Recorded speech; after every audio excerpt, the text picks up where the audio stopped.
Pues es hora de seguir celebrando la vida, básicamente, fundamentalmente por tu salud, con nuestra doctora de cabecera, emérita, como yo le digo, desde la Asociación Cultural Joaquín Ramírez de Huércal de Almería, María Luisa Gallo. Querida María Luisa, buenos días. Buenos días, Antonio, ¿qué tal? Bienvenida.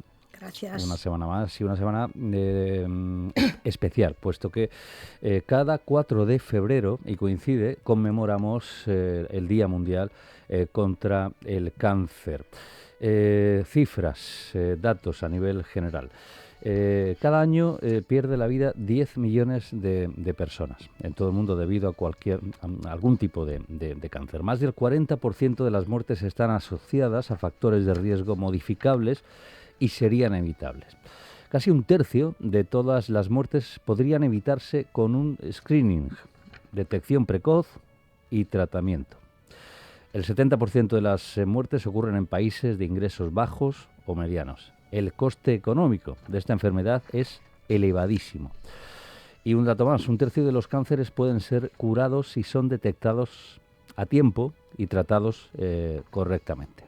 ¿Algo de matizar ante estas cifras, María Luisa? Pues muy bien, lo has dicho perfectamente. Es evidente que has dicho 3 palabras muy importantes. El screening, que es lo mismo que decir el cribado, la detección precoz y el tratamiento. Son los 3 pilares con los que podemos llegar a acabar con el cáncer. Este año además, este año y desde el pasado hasta el próximo, hay un lema clarísimo, unidos por lo único. Es el lema. Es el lema para los 3 años. Es decir, buscar al individuo detrás de la enfermedad, porque cada experiencia efectivamente es única. Es única. Cada paciente, cada persona vive el proceso de una manera diferente. Por lo tanto, el lema es que vayamos a la persona. Tratemos bien a cada persona de una manera diferente. El cáncer es, y te pregunto directamente, ¿el problema de salud más importante en el mundo? Sí, es la segunda causa de muerte a nivel mundial. Entonces, aunque cada vez hay un mayor número de curaciones y estamos viendo que eso se produce porque la ciencia está avanzando mucho, porque hay cada vez más avances tecnológicos que se están aplicando, porque se están generalizando los programas de cribado para ciertos tumores, para el que lo hay, porque actualmente 2 de cada 3 personas con cáncer ya viven más de 5 años después del diagnóstico. Es otro dato importante este. Eso es un dato muy importante. María Luisa, ¿qué es el cáncer? ¿Cómo lo definimos? Pues mira, el cáncer es una enfermedad que ocurre cuando se producen cambios en un grupo de células que son normales. Nuestro cuerpo tiene montones de células, pues en un grupo de ellas se empieza a producir un crecimiento anormal e incontrolado y se forma una masa que le vamos a llamar un tumor. Si ese tumor no se trata, puede crecer y propagarse a muchos tejidos, o bien cercanos o lejanos del cuerpo, a través de la sangre, y esto puede afectar a muchos sistemas del cuerpo. Por lo tanto, es simplemente el crecimiento descontrolado de un grupo de células que empieza a crecer. Si hablamos de síntomas, síntomas, la mayoría de ellos síntomas genéricos, es decir. Por supuesto, síntomas que antes de leerlos o de decirlos, quiero decir que son síntomas genéricos, que tener estos síntomas no quiere decir que se tengan cáncer, ni mucho menos. Entonces, puede haber una zona del cuerpo que se inflama o que se hincha de una forma inusual. Sí. Puede aparecer tos o dificultad para respirar o para tragar. Puede haber un cambio en los hábitos intestinales, pasar de la diarrea al estreñimiento muy fácilmente. Puede haber un sangrado inesperado, una pérdida de peso inexplicable, fatiga. Podemos tener un dolor persistente, una mancha nueva en la piel o cambios en una que ya teníamos. Complicaciones urinarias, cambios en la forma y en el color de la mama, pérdida de apetito, una herida que no cicatriza, un ardor de estómago o una indigestión, o una sudoración nocturna abundante. Estos son algunos de los muchos que pueden aparecer. Estos síntomas, la mayoría, se deben a algo mucho menos grave que a un cáncer. Pero la detección temprana es crucial. Por lo tanto, si notas algún cambio que no es normal en ti o que persiste, no dudes en consultar. Directamente a tu médico. Justamente, claro, o sea que claro. Si tú tienes un síntoma tan simple como la tos, pero no está resfriado, persiste, es una tos que nunca has tenido un síntoma así, pues es mejor que consultes, que esperes y que luego haya detrás cualquier cosa que puedas al final puedas arrepentirte de no haber ido antes. Ajá. Muchas veces la gente también tiene miedo, porque y si es, Pues llegamos a tiempo, ¿no? Cuanto antes vayas, mejor. Claro, claro. Ante los tipos de tumores, bueno, estaríamos hablando de, por un lado, malignos y por otro lado, benignos. Benignos, ¿no? Claro. Los tumores benignos y malignos. Los benignos no son cancerígenos, raramente amenazan la vida, crecen despacio y no amenazan a ninguna otra parte del cuerpo. Sin embargo, los malignos son cancerosos, crecen más deprisa, se pueden propagar y destruir tejidos vecinos y también pueden hacer metástasis, que es un tumor secundario. Es un tumor que depende del principal, pero que está en otro sitio. Que se ha expandido, digamos. Justamente. Aparece el mismo tumor, aparece en un sitio lejano. Por ejemplo, la gente que puede tener un cáncer de colon puede tener una metástasis pulmonar. Aparece un tumor del mismo tipo a nivel pulmonar. Ajá. Y si hablamos de tipos de cáncer, es decir, para tenerlo claro, María Luisa, es decir, el cáncer se clasifica según el tipo de célula donde se origina, ¿no? Claro, de ahí los tipos. Como el cáncer es una proliferación de células, pues dependiendo del tipo de célula que prolifere, se van a dividir. Entonces, lo voy a hacer de una manera fácil, porque esto a la gente solo que tenga una idea somera. Sí. Hablamos de carcinoma, decimos, tiene un carcinoma cuando el cáncer se origina en las células epiteliales. Las células epiteliales son las de la piel y las que recubren los órganos por dentro. Sí. Entonces, esos son los más comunes en adultos, es el cáncer más común en adulto, y son los de pulmón, los de mama, los de colon, los de próstata o los de piel. Luego, otro tipo son los sarcomas. Sí. Hemos oído hablar de los sarcomas, que son los que se producen en las células del tejido conectivo. Son las células que nos dan la estructura y el soporte. Entonces pueden ser de hueso, de cartílago, de músculo o de tendón. Aquí está el famoso osteosarcoma, un cáncer de hueso muy, muy grave, que todo el mundo ha oído, o el condrosarcoma, que es de cartílago, que son tumores que aparecen básicamente en niños y adolescentes y que son muy graves. Luego están los cánceres de la sangre o del tejido linfático. Son las leucemias, los linfomas, los mielomas.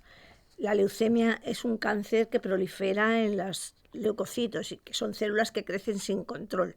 No forman tumor en ningún sitio, pero se expanden por muchos órganos. Dentro de los linfomas, yo creo que es importante que la gente conoce, casi todo el mundo, en los no Hodgkin y los Hodgkin. Sí. Son dos tipos de linfoma, uno más graves que otro. El linfoma Hodgkin, si se coge a tiempo, hoy se cura.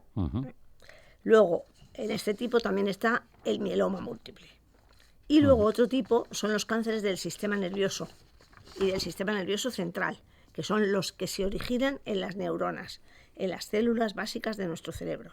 Son tumores muy graves, sobre todo por la localización. Y porque por muy poquito que crezcan, van a producir sintomatología porque comprimen zonas del cerebro y lo vamos a notar. O del sistema nervioso también. O del sistema nervioso. Correcto. Y luego, según el órgano donde se origina, ¿no? Justamente. Eso es lo más fácil. Hablamos de cáncer de pulmón, de cáncer de mama, de cáncer de cerebro, menos la palabra sarcoma y osteosarcoma, que sí se utiliza a nivel general. Los demás los nombramos por el órgano en el que se... De colon, de próstata. De colon, de próstata, de piel.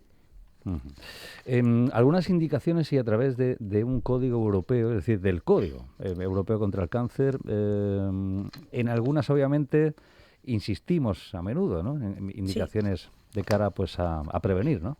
Sí, mira, en este tema y un día como hoy, lo más importante que le podemos hacer llegar a la población es que todos tenemos obligaciones para que esta enfermedad se pare. Y la prevención, que es lo más importante que podemos hacer nosotros, la puede hacer los estados, la pueden hacer las autoridades sanitarias, pero básicamente esa prevención la tiene que hacer cada uno. Entonces, Europa lanzó un código europeo contra el cáncer que tiene una serie de consejos que van a coincidir con los factores de riesgo de la enfermedad.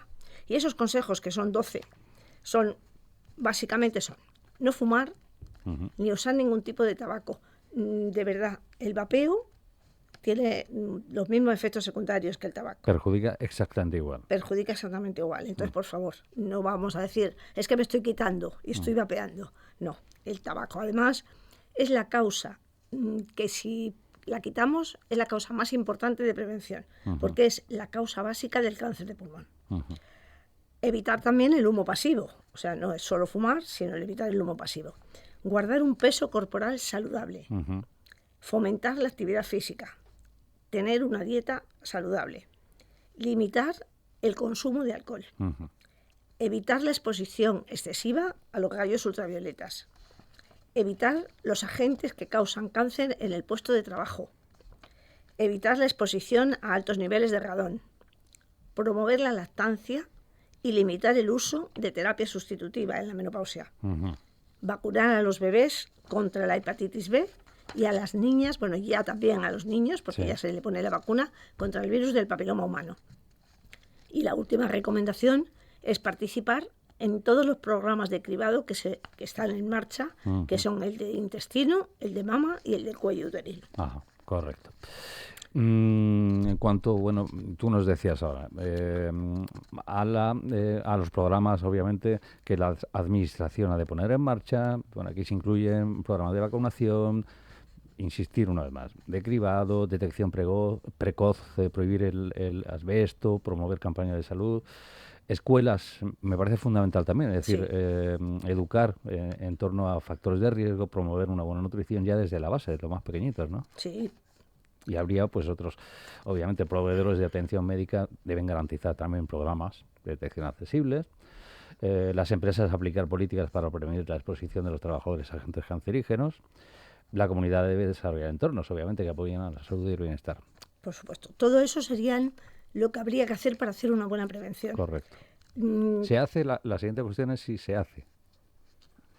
Sí. Se intenta al menos, ¿no? Se intenta. Sobre todo, una de las cosas que has dicho de los proveedores de la atención médica, es verdad que los programas de cribado no solo están ahí y tenemos que esperar a que la gente venga, sino que tenemos que captar.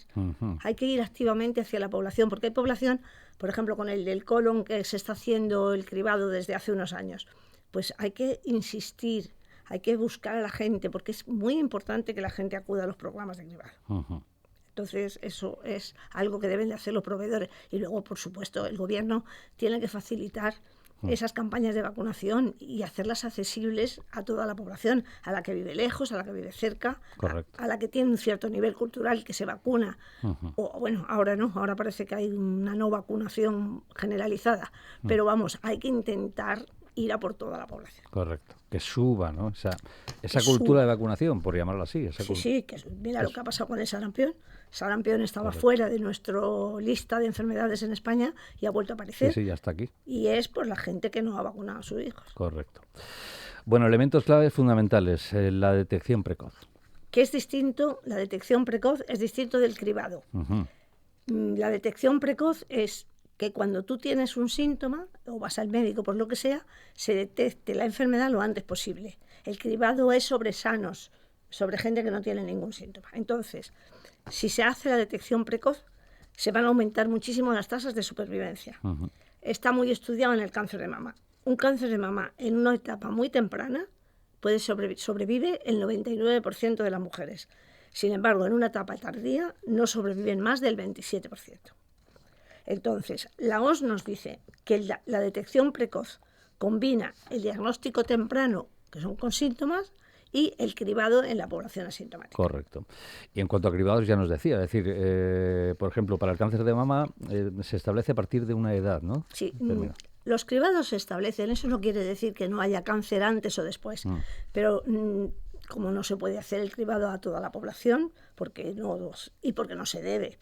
Entonces, se busca la edad en la que la incidencia es máxima y ahí se aplica. Entonces, en las mujeres, en Andalucía, el cribado es en mujeres de 50 a 69 años. El del colon también en hombres y en mujeres también en la misma edad, de 50 a 69. Luego, el de próstata solamente se hace a hombres con síntomas y se hace en mayores de 50 y en mayores de 40 los que tienen antecedentes familiares. O sea, si tu padre se ha muerto de cáncer de próstata y tú tienes algún síntoma, tienes que ir antes, a los 40 ya se empieza. Correcto. Y luego el cáncer de cuello uterino en todas las mujeres de 25 a 65. En todas las mujeres. En todas, de 25 a 65. ¿Cuáles serían los tumores con mayor incidencia en España a día de hoy? Pues mira, los que tienen más incidencia, que quiere decir que son los que más hay, son el cáncer de colon, que es el que más incidencia tiene, Sí. el cáncer de mama, el cáncer de próstata y el cáncer de pulmón. Esos 4 son los más importantes.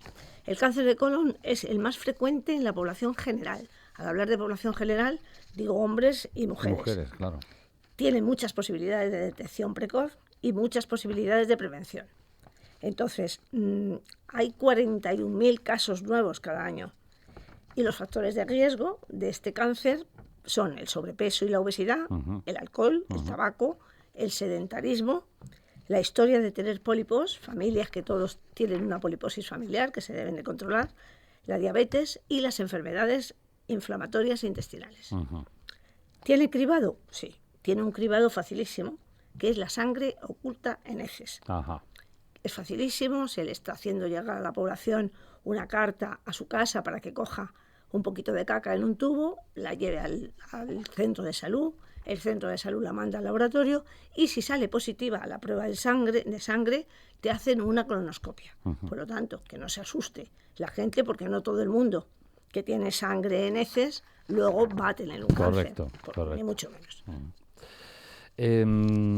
Hablamos también del de mama, que estaría en segunda posición, digamos, entre los más comunes. Justamente, entre los más comunes es el segundo. Es el más frecuente en mujeres, si tomamos la población femenina, y 1 de cada 8 mujeres puede padecer un cáncer de mama. Entonces, ahí en España, en 2024, se diagnosticaron 35.000 casos. El 10 o el 15% pueden ser hereditarios.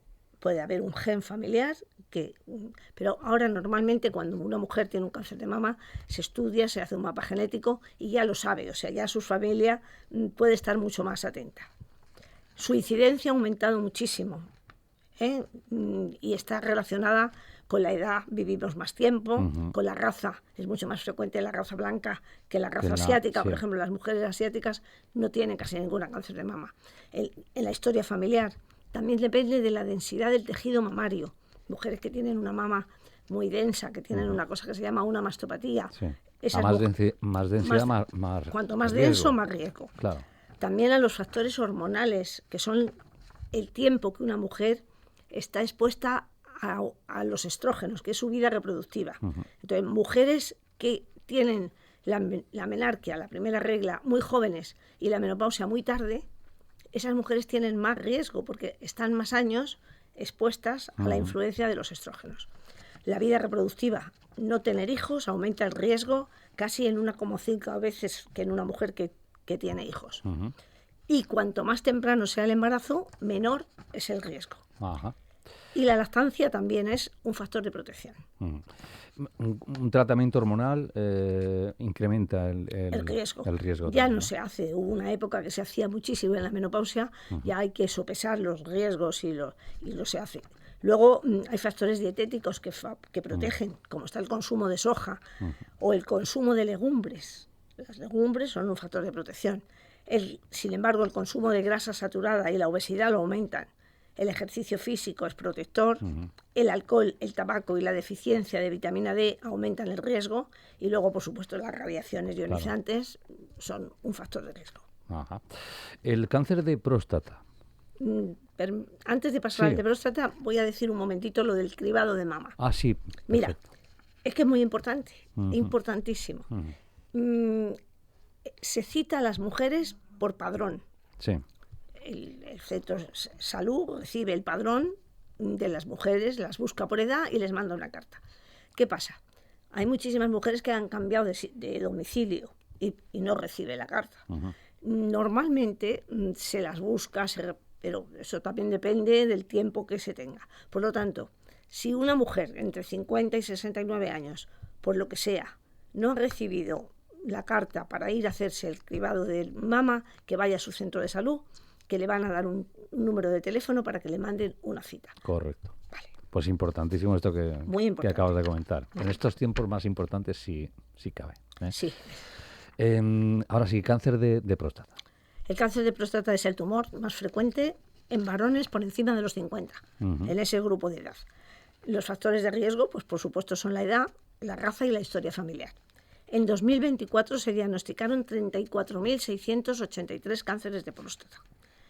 Tiene un cribado que se hace con la detección del PSA, que es un antígeno prostático. Esto en la analítica te aparece. Una analítica de sangre.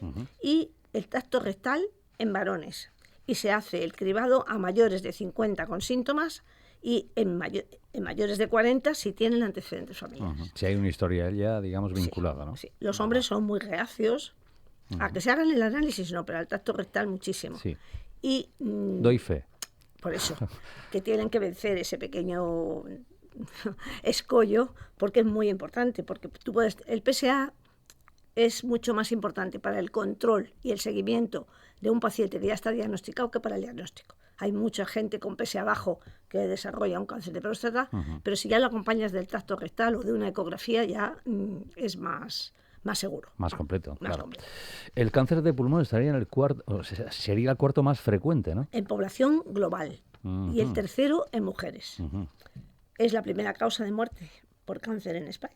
O sea que ahora mismo, estaría en el top. De todos los cánceres, si hacemos una estadística, todo el mundo que se muere por cáncer, el que más personas aporta es el cáncer de pulmón. Y es muy prevenible porque su gran factor de riesgo es el tabaco. Es el tabaco. Yo sé que la gente, siempre que se dice esto, te dice, pues mira, mi vecino no fumaba y se ha muerto de un cáncer de pulmón. Vale, sí, existe. Igual que mi vecino fuma 5 paquetes y no se muere de nada. Y ahí lo tienes, ¿no? Hecho una Justamente. Rosetta. Pero tenemos que referirnos a los porcentajes, Correcto. a las estadísticas. Correcto. Entonces, hay un proyecto que se está realizando en algunos hospitales de España que se llama el Proyecto de Cribado en Fumadores, Proyecto Cassandra, que es hacer diagnóstico precoz, es explorar a todos los fumadores de una manera exhaustiva para detectarlo en la fase 1. Es un proyecto, se está desarrollando y si da buenos resultados, posiblemente se pueda extender. Claro, no hablamos de margen de plazos. No, como yo por lo menos no lo sé. El proyecto proyecto Cassandra se habla de él, se dice que va bien, que está dando buenos resultados y sería estudiar a todos los grandes fumadores, como con el cáncer de mama se hace una mamografía, pues aquí harían un estudio pulmonar para detectar ese cáncer pulmonar pequeño que pudiera salvarte la vida. En una fase, digamos, inicial. También es verdad que el cáncer de pulmón, la malignidad depende muchísimo del tipo de cáncer. Hay tipos de cánceres de pulmón que son letales y hay otros que se pueden tratar y pueden tener una cierta supervivencia. Correcto. Y luego la fase del diagnóstico y el tipo obviamente condicionan el tratamiento, ¿no? Totalmente. Hay cánceres que se tratan, cánceres de pulmón que son cirugía y hay cánceres de pulmón que no, que son tratamientos quimioterápicos de un tipo o de otro, e incluso hay un tipo de tratamiento oral, por vía oral, que a algún tipo de cáncer le está dando muy buen resultado. Tengo por aquí una tabla y ahora tú me corriges si no están en el orden, ¿no? En cuanto a tumores con mayor mortalidad, Sí.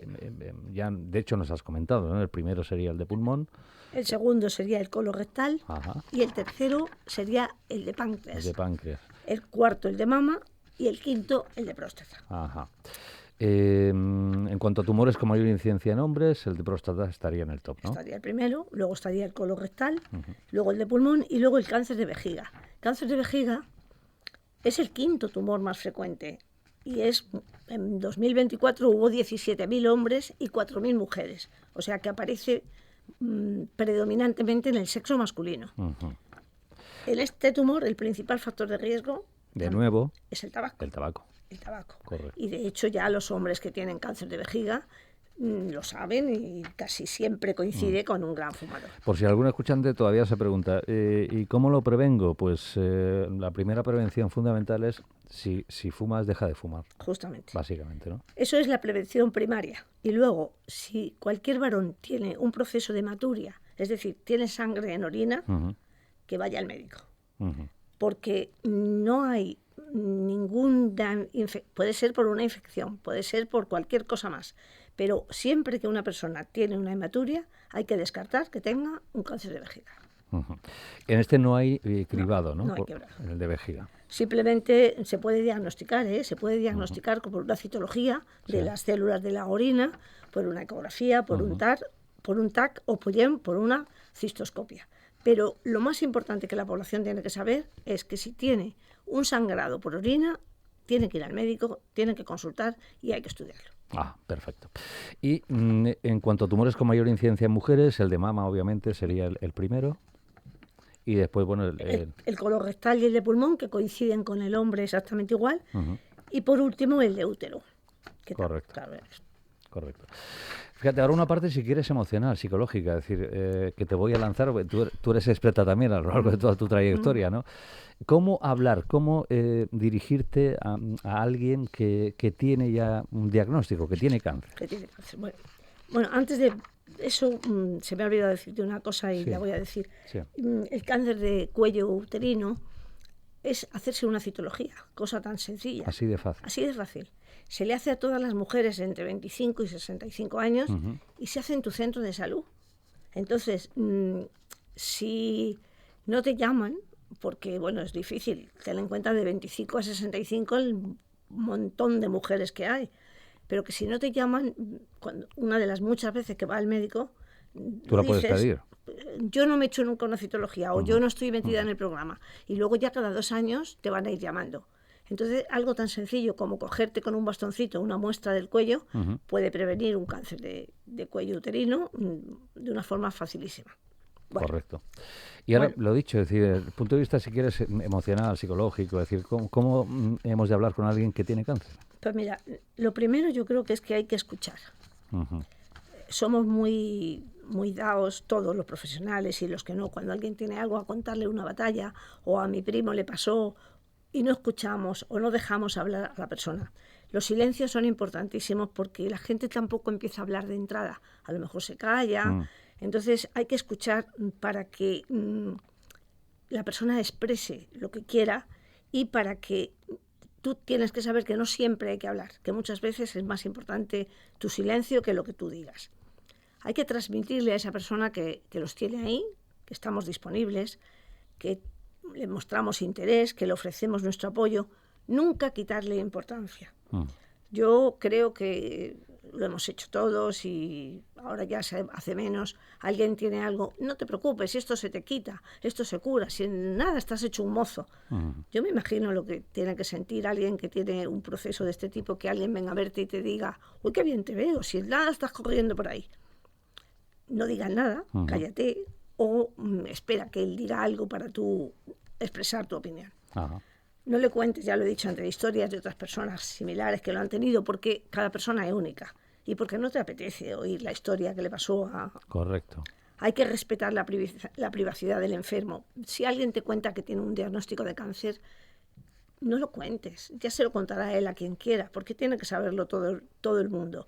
A lo mejor ese paciente solo quiere que lo sepas tú o 10 personas, entonces hay que respetarlo. Hay que enviarle siempre que esté en tratamiento mensajes muy cortos o llamarlo frecuentemente sin cansarlo. Correcto. Y luego nunca vayas a ver a un enfermo sin llamarlo previamente. Sin avisarle, claro. No sabes cómo va a estar ese día, qué humor va a tener. Correcto. Entonces hay que intentar hacerle el entorno lo más fácil posible para él. Además, hay una cosa muy importante. Hay pacientes con cáncer que se enfadan con el mundo y lo pasan muy mal y lo hacen pasar muy mal a los que están a su lado. Pero es así, entonces tenemos que intentar ayudarle lo más posible a que esté tranquilo y a que viva esos momentos tan duros de la mejor manera posible. Correcto. Fíjate, me vas a permitir, María Luisa, Sí. dada nuestra confianza, que te pregunte a ti, decir, a la hora de comentarle a tu paciente que tiene cáncer, no debe ser un momento ni mucho menos sencillo, ¿no? Es una de las cosas, comunicar malas noticias es una de las cosas más difíciles, que últimamente ya los profesionales hemos aprendido algo, pero eso no nos lo enseñaban en la carrera. Nunca nos han dado un curso ni hemos tenido una asignatura. Y es muy difícil. Es muy importante que tú conozcas al paciente. Es muy importante que le digas siempre la verdad, pero que solo le digas lo que quiere saber. Cuando alguien te pregunta, y si no te pregunta, tú no tienes por qué lanzarte, le tienes que decir lo que tiene y explicarle. Pero si no te pregunta cuánto voy a durar, hay que ir poquito a poco. Hay que ir dejando que el paciente, hay que contestar siempre cuando él pregunta, pero nunca adelantarte a lo que él quiera saber, porque a lo mejor no está preparado en ese momento. A lo mejor a mí me han diagnosticado un cáncer y no estoy preparada para saber que me quedan 3 meses de vida. A lo mejor dentro de un mes ya sí estoy preparada y te lo pregunto. Siempre hay que acabar las conversaciones con la frase ¿quieres saber algo más? Y también decirle una cosa a la familia, ya no se da tanto, no se debe ocultar. Correcto. Eso de antes, ese secretismo, el dolor que tiene que sentir un paciente que sabe lo que tiene y que sabe que todo el mundo a su alrededor lo está como ignorando, no le dejamos expresarse, despedirse, decirnos lo que nos tenga que decir. Correcto. Luego es que impresiona, es decir, la palabra cáncer impresiona, Sí. sigue impresionando, Sí. asusta. Asusta, pero hoy... Aunque le hemos ganado mucho terreno, Sí. afortunadamente, ¿no? Hoy Pero, muchos se curan claro. y luego otra cosa muy importante, un porcentaje muy alto se convierte en una enfermedad crónica. Correcto. Caminamos hacia cronificarlo, entonces hay gente que vive 20 años con un cáncer. Total, sí. Pero nos sigue asustando, claro. Sí, todavía no Esto es sigue. inevitable, ¿no? Sí, de momento es inevitable. ¿Qué más añadiríamos? ¿Qué más apuntaríamos? Pues lo este sé, capítulo yo, especial. aparte de que quiero resaltar lo de los cribados muchísimo para que la gente vaya, y aunque estemos en un momento en el que parece que la gente no se fíe por las cosas que han pasado, pero que yo estoy convencida que las cosas, los cribados tienen que seguir ahí y tienen que seguir muy bien. O por ejemplo, yo que diría pues que el cáncer de esófago está asociado al tabaco y al alcohol, y parece que yo estoy siempre hablando de lo mismo, que también es muy importante que el cáncer de ovario, que es un cáncer femenino que aparece, que no tiene cribado, pero que sí tiene vigilancia en personas familiares que lo han tenido. Y luego, por ejemplo, el de piel, otro cáncer bastante frecuente, es muy importante la protección solar. Esa gente que se va a la playa y se pone Nivea y está 3 horas al sol no sabe lo que está haciendo. Luego, el cáncer de estómago está asociado a la gente que tiene el Helicobacter pylori, por lo tanto, al que se le diagnostique es muy importante que se lo trate. El famoso cáncer de páncreas, que es quizá el más agresivo y el que produce menos síntomas, porque cuando lo descubres, pues simplemente se puede hacer el cribado en las personas que tienen alto riesgo hereditario, en el resto no. Pues no sé. Deciros que el de tiroides, el pronóstico es muy favorable. Sí. Y también decir una cosa, el cáncer de endometrio. El endometrio es la piel que tiene el útero por dentro. Ese cáncer, hay un síntoma de alarma muy importante, que es el sangrado en una mujer que ya no tiene la regla. Entonces, igual que toda persona que sangra por orina puede tener un cáncer de vejiga, toda mujer que tiene un manchado después de la menopausia tiene que ir al ginecólogo porque puede tener un cáncer. Podría ser un indicativo de un cáncer de endometrio. Perfecto. Pues dicho queda, es decir, hemos ofrecido, obviamente, nuestra doctora ofrece toda la información, datos, cifras y, naturalmente, bueno, pues cómo prevenir, cómo evitar, ¿no? Está en nuestra mano en muchas ocasiones, en la mayoría de ocasiones, ¿no? Por supuesto. Esto es clarísimo, ¿no? Y eso sí, seguimos unidos por lo único en este Día Mundial contra el Cáncer. Si desean plantearnos cualquier tipo de duda, pregunta, cuestión, asunto, tema, pues ya saben los vehículos habituales, el teléfono 950 30 30 00, el teléfono de Candil Radio, nuestro correo electrónico diasderadio@candilradio.com, nuestro WhatsApp es el medio más directo, el 68782 5742. Estamos abiertos además las 24 horas del día en ese WhatsApp, para lo que quieran. Y por supuesto a través de la Asociación Cultural Joaquín Ramírez. Muy bien. Pues María Luisa, hasta la próxima consulta. Muy bien, hasta el próximo día. Gracias. Hasta luego.